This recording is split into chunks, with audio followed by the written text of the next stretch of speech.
श्री कृष्ण कहते हैं अपनी पत्नी की यह 3 चीजें हर पुरुष को देखनी चाहिए।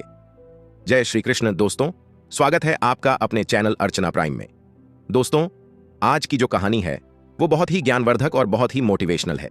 दोस्तों, आज के वीडियो में हम बात करेंगे आखिर पत्नी की वो कौन सी 3 चीज होती है जो हर पुरुष को देखना चाहिए। दोस्तों, जो पुरुष अपने पत्नी के इन 3 चीजों को देखा है वह अपने जीवन में कभी भी गरीब नहीं राहत, उसके घर में सदैव मां लक्ष्मी का वास राहत है और मां लक्ष्मी की कृपा दृष्टि उनके ऊपर सदैव बनी रहती है। दोस्तों, आज की वीडियो में हम बताएंगे कि आखिरकार वह कौन सी 3 चीज हैं जो हर पुरुष को अपनी पत्नी के देखनी चाहिए। दोस्तों, उससे पहले आप सभी से निवेदन है, यदि चैनल पर आप लोग नए हैं या चैनल पर पहले बार आए हैं तो कृपया करके चैनल को सब्सक्राइब कर ले, क्योंकि भाइयों, हम अपने चैनल पर रोजाना ऐसे ही ज्ञानवर्धक और मोटिवेशनल वीडियो अपलोड करते रहते हैं।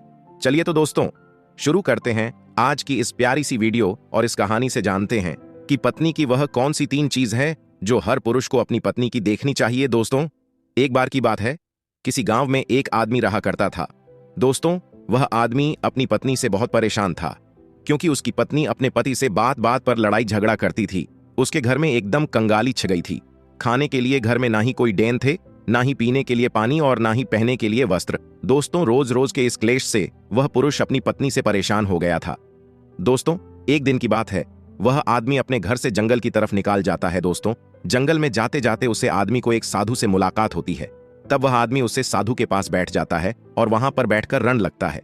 दोस्तों, वह साधु उसे आदमी को पूछते हैं कि पुत्र, आखिर तुम्हें हुआ क्या है, तुम क्यों रो रहे हो। तब आदमी उसे साधु को बताता है कि महाराज, मेरे घर में मेरे पत्नी और मेरे 2 छोटे छोटे बच्चे करते हैं।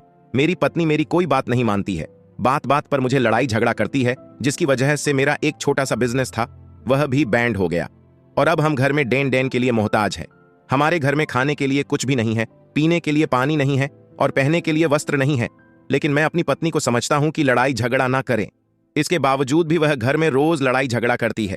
इस वजह से मैं बहुत दुखी हूं और बहुत परेशान हूं, इसलिए मैं घर छोड़कर आपकी शरण में आया हूं। दोस्तों, वह साधु महाराज उसे आदमी को बोलते हैं कि पुत्र, तुम रो मत, आज मैं तुम्हें ऐसे 3 चीज बताने जा रहा हूं जो पुरुष अपनी पत्नी की 3 चीजों को देखा है वह पुरुष अपने जीवन में कभी भी गरीब नहीं राहत है और ना ही उसके घर में कभी लड़ाई झगड़ा होते हैं और उसके बिजनेस में तरक्की होती है।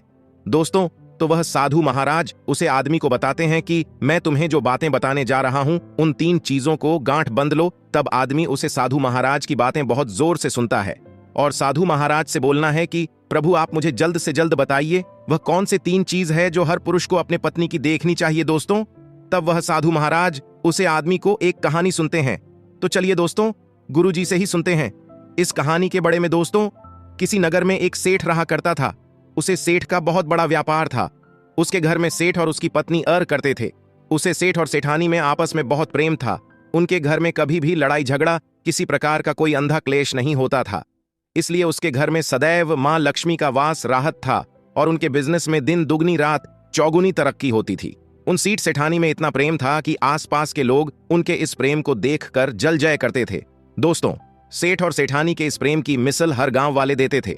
ऐसे कर करके उसे सेठ और सेठानी की बात उसे गांव की राजा तक भी पहुंच जाती है। दोस्तों, जब सेठ जेठानी की बात उसे राजा के पास पहुंचती है तो वह राजा भी उनके प्रेम की मिसल की तारीफ करते हैं और कहते हैं, हमारे गांव में एक पुरुष और स्त्री ऐसे भी है जिनके घर में कभी भी लड़ाई झगड़ा नहीं होते हैं। उन दोनों में आपस में इतना प्रेम है कि जितना मैं आज तक अपनी जिंदगी में कभी भी नहीं देखा।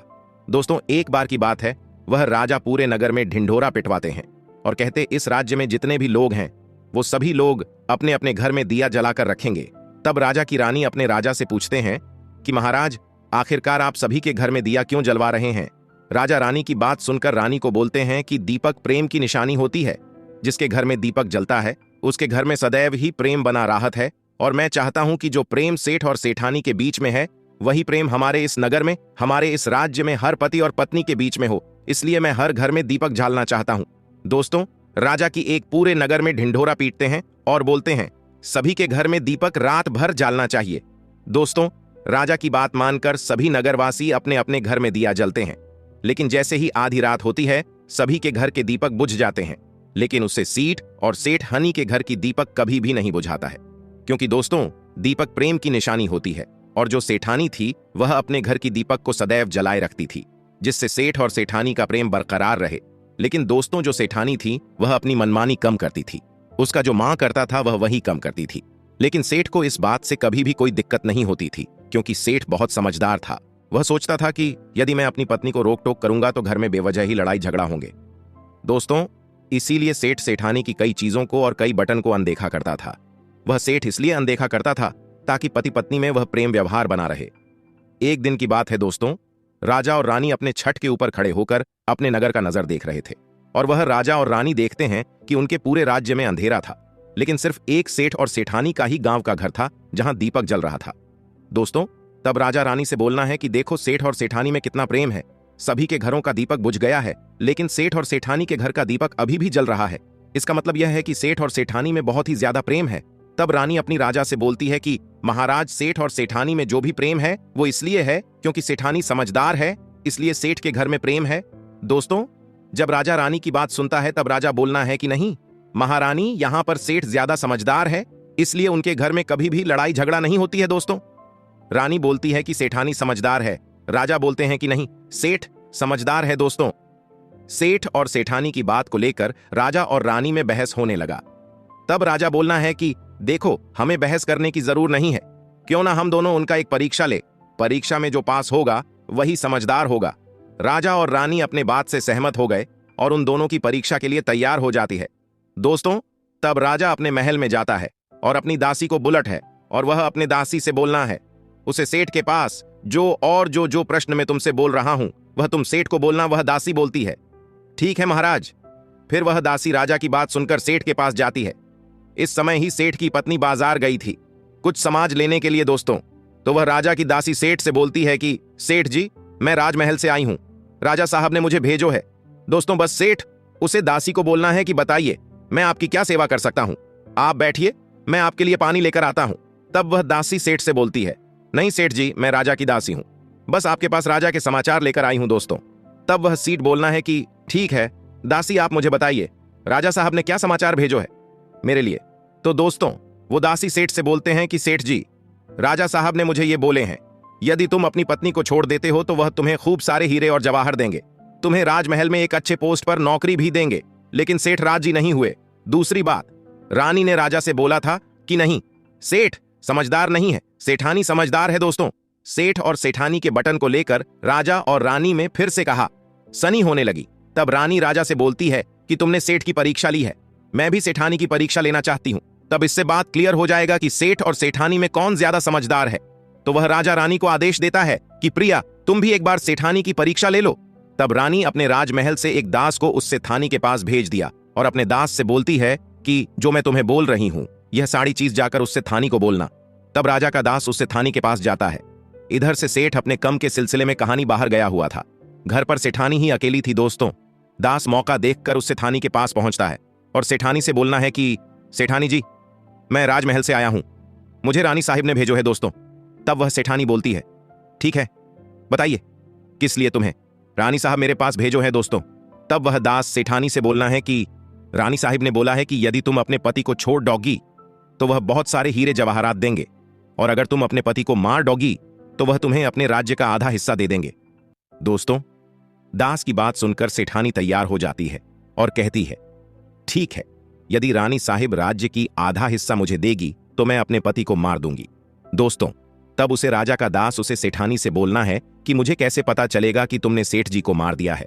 दोस्तों, तब सेठानी राजा के दास से बोलती है कि मेरे घर में जो दीपक जल रहा है वह तुम्हें दिखे रहा है। तब दास बोला हां, दिखे रहा है। तब सेठानी उसे राजा के दास से बोलती है कि जब मैं अपने पति को मार दूंगी तो मैं ये दिया बुझा दूंगी तो तुम्हें पता चल जाएगा कि मैं अपने पति को मार दिया है। अब वह दास सेठानी की बात सुनकर राजमहल को वापस लौट जाता है और राजा और रानी से यह सारी बात बताता है। सेठानी की बात सुनकर रानी बहुत अचंभित हो जाती है और रानी को स्त्री जाति से नफरत होने लगती है। दोस्तों, तब वह राजा अपने सारे दास दशन के साथ सारे सैनिकों को बुलट है और बोलना है देखो, मैं यह नहीं चाहता हूं कि राजा और रानी के वजह से किसी निर्दोष की जान जाए, तो ऐसा करो, उससे उठाने के घर और उसे सेठ को सारी बातें बता दो और उसे सेठ को बचा लो। दोस्तों, इधर दास और दासी सेठानी के घर पर जाते हैं और सोचते हैं कि सेठानी तो सेठ को रात में मारेगी और दिया भी बुझाएगी, इससे पहले ही हम सेठानी के घर में हमला बोल देते हैं। दोस्तों, इधर रात भी नहीं हुई थी, शाम का समय था और जैसे ही राजा के सैनिक सेठानी के घर पर ढाबा बोलते हैं तो देखते हैं कि सेठ पहले से ही मारा हुआ है। दोस्तों, तब राजा और रानी के दास दास ही उसे सेठानी से बोलते हैं, सेठ जी तो मारा पड़ा है, लेकिन सेठ को तो तुम्हें रात में ही करने के लिए बोला गया था। दोस्तों, तब वह सीट नहीं उसे दास और दासी से बोलती है कि सेठ को तो मुझे मारना ही था, रात में तो मुझे दिया बुझाना था, इसलिए सेठ को तो मैंने दिन में ही जहर देकर मार दिया है। अब मेरा काम है सिर्फ दिया बुझने का। दोस्तों, वह सैनिक उल्टे पांव उसे सेठ के घर से राजा के दरबार में भेज जाते हैं और राजा को सारी बातें बता। दोस्तों, राजा क्रोध से आज बाबला हो जाता है और उसको स्त्रियों से घृणा होने लगती है और वह अपने सैनिकों को भेजता है कि उसे सेठानी को बंदी बनाकर ले। तब राजा के सैनिक उसे सेठानी को बंदी बनाकर राजा के राज दरबार में पेश करते हैं। दोस्तों, तब वह राजा उसे सेठानी को करवा में डलवा देता है और वह राजा समस्त स्त्री जाति से नफरत करने लगता है। दोस्तों, वह साधु इस कहानी को गांव के उसे आदमी को सुनता है। तब साधु उसे आदमी से बोलना है, अब तुम्हें समझ में आ गया होगा कि स्त्री की वह कौन सी 3 चीज हैं जो हर कोई पुरुष को देखना चाहिए। वह आदमी साधु से बोलना है कि महाराज, मुझे अभी भी समझ में नहीं आया, स्त्री की वह कौन सी 3 चीज हैं जो हर पुरुष को देखना चाहिए। दोस्तों, तब वह साधु उसे आदमी को बताते हैं कि हर पुरुष को अपने स्त्री के सबसे पहले चीज यह देखनी चाहिए कि वह कहां पर ए जा रही है। दोस्तों, जो पुरुष अपने स्त्री की यह चीज देखा है कि पत्नी वहां पर ए रही है वहां पर जा रही है, तो उसके घर में कभी लड़ाई झगड़ा नहीं होते हैं और वह अपनी पत्नी के ऊपर नियंत्रण कर पाता है। दूसरी चीज है, पुरुष को पत्नी के अंदर यह चेंज देखनी चाहिए कि उसकी पत्नी के बोलचाल कैसी है, वह अपने पति की इज्जत कर रही है कि नहीं, अपनी पति की बात मान रही या फिर नहीं। जो स्त्री अपने पुरुष की बात नहीं मानती है, अपने पति की इज्जत नहीं करती है, वह अपने पति के साथ कुछ भी कर सकते हैं, जैसे कि उसे सेठानी ने उसे सेठ के साथ किया था। इसलिए हर पुरुष को अपनी पत्नी की यह चीज देखनी चाहिए। तीसरी चीज, वह साधु उसे आदमी को बताता है कि हर पुरुष को पत्नी के चल चालान जरूर देखना चाहिए। दोस्तों, जो पुरुष अपने पत्नी के चल चालान देखा है और उसके चल चालान पर उससे ज्यादा प्रेम नहीं करता है, उसको अपने कंट्रोल में करके रखना है, तो उसके घर में लड़ाई झगड़ा कभी भी नहीं होते। दोस्तों, जो स्त्रियां अपने घर पर मनमानी चलती हैं और पति की बटन को नहीं मानती हैं, उनके घर में इस तरीके की मुसीबत आई है। दोस्तों, ये 3 बातें वह साधु महाराज उसे आदमी को बताता है और फिर वह आदमी इन 3 चीजों को गांठ बंद लेट है और साधु को प्रणाम करके अपने घर पर चला जाता है। दोस्तों, मैं उम्मीद करता हूं आपको इस कहानी से बहुत कुछ सीखने को मिला होगा। दोस्तों, सच्ची श्रद्धा से कमेंट में जरूर लिखें, हर हर महादेव, राधे राधे देवों के देव। महादेव आप पर अपनी कृपा बनाए रखें। इस वीडियो को लाइक करें, अपने दोस्तों के साथ शेयर करें और हमें सब्सक्राइब करना ना भूलें। और हाँ, इस वीडियो से कोई भी सवाल है तो आप कमेंट बॉक्स में जरूर लिखें, और आपके पास कोई भी सवाल नहीं तो हर हर महादेव जरूर लिखें, क्योंकि आपके कमेंट से वीडियो बनाने का मोटिवेशन मिलता है। धन्यवाद।